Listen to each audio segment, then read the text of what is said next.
30 yoshli bemor quyidagi shikoyatlar bilan murojaat qilib keldi.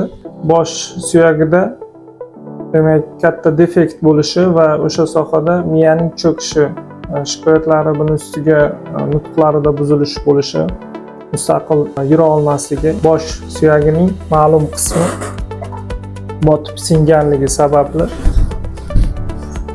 kesib olib tashlangan. Bemorni yotqizishimizdan maqsad shu hosil bo'lgan defektni plastika qilish yoki yopish maqsadida yotqizganmiz.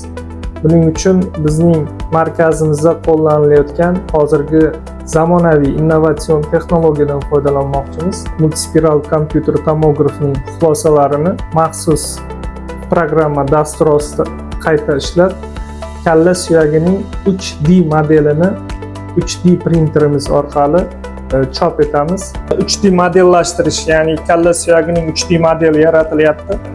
Bu yerda kalla suyagiga mos ravishda implant chop etildi 3D printerimizda. Va o'sha 3D modelni keyinchalik maxsus individual implant, ya'ni yopib qo'yuvchi moslama ishlab chiqamiz va kelgusida kalla suyagining defektini shu yo'l bilan yopishga erishishimiz mumkin bo'ladi.